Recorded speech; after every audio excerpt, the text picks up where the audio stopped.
unbeaten to 86. A year later, he spoke about his dreams, his desires, and his passion, the game of cricket. Sachin, you must be getting tired now of people asking you questions and giving interviews, or not? No, I think this is just start. It's the start of it. It's part of being a cricket star also, no? They give interviews.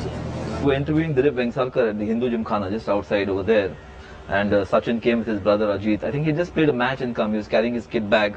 He walked across the Maidan from the railway station, and he stood there for half an hour, 1 hour and 2 hours, because Vengsarkar was the big star, and he was taking his time to finish off the interview.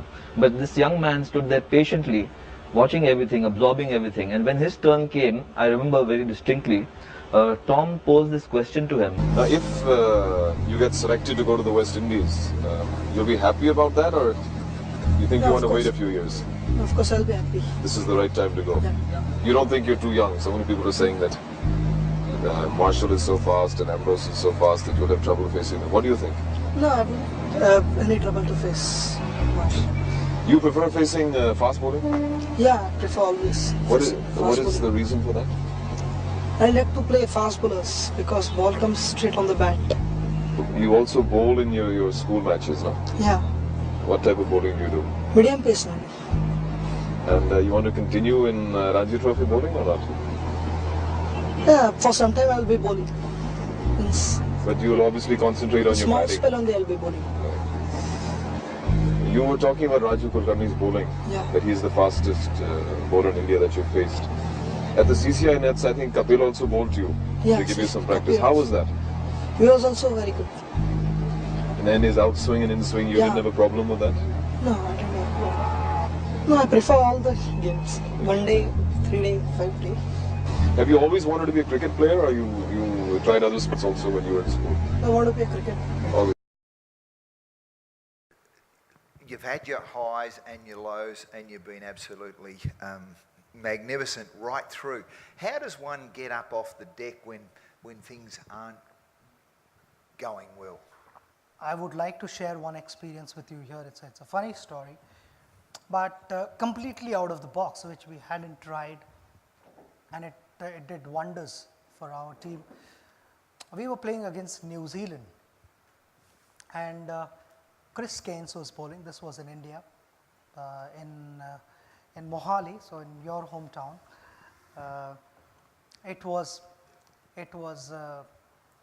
The ball was reverse swinging, and Chris Keynes was virtually beating us 2-3 times an over. I was batting with Rahul Dravid, so the main batters were batting. We'd like to believe that we were the main batters.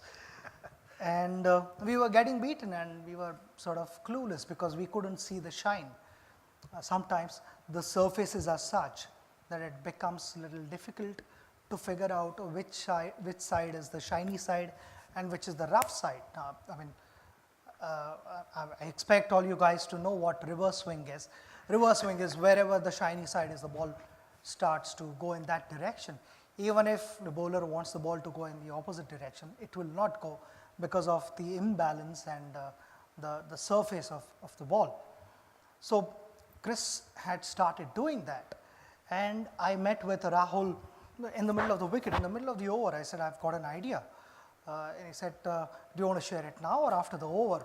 I said, I'll share with you after the over, but it can work. So Rahul said, okay, tell me now, what is your idea? I said to Rahul, I am closer to the bowler, and when he's walking back on the run-up, I need to stand here. When he's walking back onto his run-up, I would be watching him closely, and I'd be watching the ball. Which side is the shiny side and which side is the rough side? So Rahul said, then what happens after that?